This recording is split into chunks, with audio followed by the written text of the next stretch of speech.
कई बार ऐसा होता है कि हमें लगता है कि हमारे जो आसपास चीजें घट रही हैं वो शायद सच नहीं है, या फिर कई बार ऐसा लगता है कि शायद मैं खुद ही बाहर निकल के अपनी स्टोरी देख पा रही हूँ कि मेरी लाइफ में क्या घट रहा है। ये जो सारी चीजें हैं, ये जो हम एक्सपीरियंस करते हैं, ये बहुत ही फिल्मी लगता है क्योंकि फिल्मों में ऐसा दिखाया जाता है, पर असल में ये एक मानसिक बीमारी भी हो सकती है जिसको कहते हैं डीपर्सनलाइजेशन या फिर डी रियलाइजेशन डिसऑर्डर। ये दोनों चीजें अलग अलग हैं, जहाँ पे सिम्टम्स दोनों के अलग दिखते हैं, पर कई सारे लोगों में हो सकता है कि ये दोनों चीजें एक साथ में भी दिखें। नमस्ते, मेरा नाम है रिम्पा सरकार और आज के इस वीडियो में हम जानेंगे कि डीपर्सनलाइजेशन और डी रियलाइजेशन क्या होता है, उसके सिम्टम्स क्या हैं। ये वीडियो जो है ये एक रिक्वेस्टेड वीडियो है, किसी ने सजेशन दिया था। अगर आपके पास में भी कोई ऐसा टॉपिक है जो आपको लगता है कि मैंने शायद अब तक उसके ऊपर वीडियो नहीं बनाया है, तो आप नीचे कमेंट बॉक्स में लिख सकते हैं या फिर मुझे ईमेल कर सकते हैं। और अगर आप इस चैनल में नए हैं और अब तक आपने सब्सक्राइब नहीं किया है तो नीचे बटन है, उसे क्लिक कर दीजिए। चलिए जानते हैं इस टॉपिक के बारे में और भी। तो ये जो डीपर्सनलाइजेशन और डी रियलाइजेशन जो है, ये एक सिंड्रोम भी कहा जाता है, जो कि एक मेंटल हेल्थ कंडीशन है, जहाँ पे हमें हो सकता है कि ऐसा बार बार महसूस होता हो कि हमारी जो बॉडी है वो अलग है और हमारा सोल अलग है, और हम शायद अपनी स्टोरी को हमारे सामने घटते हुए देख रहे हैं। इसको out of the body experience भी कहते हैं, जहाँ पे हम ये महसूस करते हैं कि हम अपने बॉडी से बाहर हैं, जिसको कहते हैं डीपर्सनलाइजेशन। वैसे ही जो डी रियलाइजेशन होता है वो ये होता है कि हमें लगता है हमारे आसपास जो भी चीजें घट रही है, हम जो भी एक्सपीरियंस कर रहे हैं, वो सब रियल नहीं है। और जैसे कि मैंने बताया, कई सारे लोगों में शायद ऐसा हो सकता है कि सिर्फ डीपर्सनलाइजेशन के सिम्टम्स हैं, और कुछ में हो सकता है सिर्फ डी रियलाइजेशन के, और कई सारों में ऐसा भी हो सकता है कि दोनों के सिम्टम्स एक साथ में दिखें। तो चलिए जानते हैं इनके सिम्टम्स क्या होते हैं, कि हमें पता चले कि हमें डीपर्सनलाइजेशन या डी रियलाइजेशन है।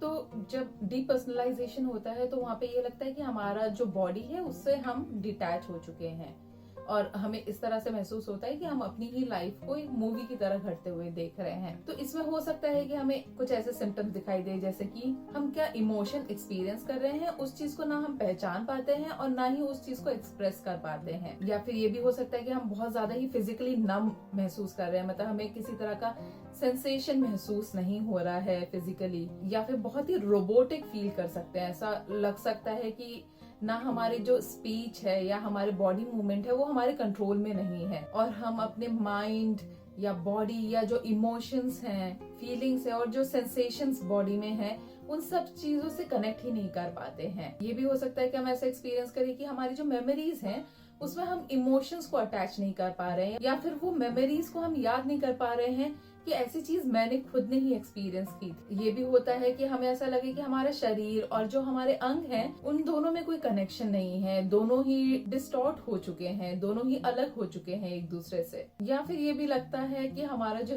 हेड है, मतलब सर जो है, वो कॉटन में रैप कर दिया गया है, मतलब कि उसको पूरा बंद कर दिया गया है, जिस वजह से वो कुछ फील या कुछ एक्सपीरियंस नहीं कर पा रहे हैं। जो डी रियलाइजेशन होता है वहां पे ये होता है कि आप सिचुएशन से या लोगों से या चीजों से डिटैच फील करते हैं। आपको ऐसा लगता है कि आपके बीच में और दूसरों के बीच में एक ग्लास है और आप दूसरी तरफ से उनको देख रहे हैं, जिस वजह से आपके जो इमेजिनेशन है उस सिचुएशन को लेके वो डिस्टॉर्ट हो जाता है, आपको वो अनरियल लगने लगता है, और आपको ऐसा लगता है कि आप ऑब्जर्व कर रहे हैं उस चीज को, आप उस चीज के पार्ट नहीं है। तो इसके जो सिम्टम्स है वो ये हो सकते हैं कि आपकी और जो भी आपके सामने जो चीज है या पर्सन है या फिर जो भी सिचुएशन है, उसके बीच का जो डिस्टेंस है या फिर जो शेप या साइज है वो आपको थोड़ा डिस्टॉर्टेड लगेगा। जो उसका एक्चुअल साइज या फिर जो एक्चुअल शेप या डिस्टेंस होना चाहिए, आपको उससे वो अलग ही दिखेगा। रिसेंटली आपने कोई चीज अगर एक्सपीरियंस की है तो आपको ऐसा लगेगा कि बहुत ही पहले वो आपके साथ हुआ था,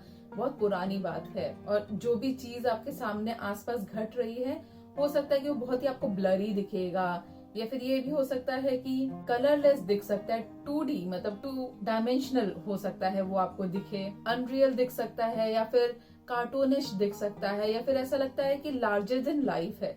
तो बहुत ही वो फिल्टर होकर आपके सामने आता है। और ये भी हो सकता है कि आप बहुत ज्यादा ही अलर्ट रहते हैं, आप बहुत ही ज्यादा अवेयर रहते हैं अपने सराउंडिंग को लेके कि आपके आसपास क्या चीज हो रही है, तो उस चीज को लेके आप बहुत ही ज्यादा अलर्ट और अवेयर हो सकते हैं। तो ये वो सिम्टम्स थे जिससे पता चल सकता है कि डीपर्सनलाइजेशन या डीरियलाइजेशन है कि नहीं।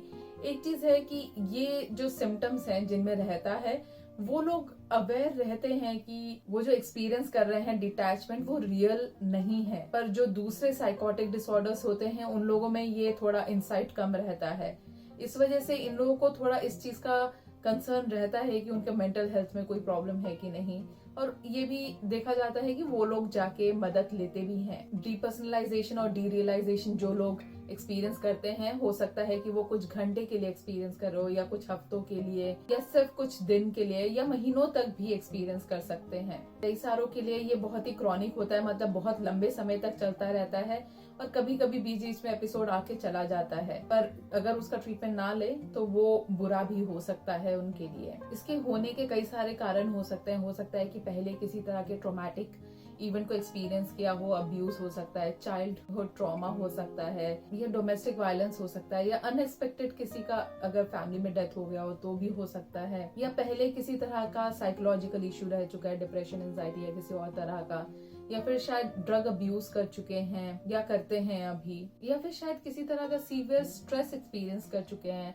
फाइनेंशियल हो सकता है, रिलेशनशिप का हो सकता है, या फिर शायद प्रोफेशनल लाइफ या पर्सनल लाइफ में कुछ हो सकता है। उन सब की वजह से भी हो सकता है कोई डीपर्सनलाइजेशन या डीरियलाइजेशन को एक्सपीरियंस करना शुरू कर दे। तो ये थे वो साइंस, वो रीजंस जिस वजह से ये एक इंसान एक्सपीरियंस कर सकता है, और इसके ट्रीटमेंट भी अवेलेबल है। तो अगर आपको लगता है कि आप या आपके कोई पहचान वाले हैं जो इस चीज से गुजर रहे हैं, उसको एक्सपीरियंस कर रहे हैं, तो वो एक साइकेट्रिस्ट से या एक साइकोलॉजिस्ट से, थेरेपिस्ट से ट्रीटमेंट ले सकते हैं। मैं आशा करती हूँ ये वीडियो किसी न किसी तरह से आपको मदद करेगा। हम अगले हफ्ते फिर मिलेंगे एक नए वीडियो के साथ में। तब तक के लिए wish you a healthy mind and a happy life. Stay safe, bye bye.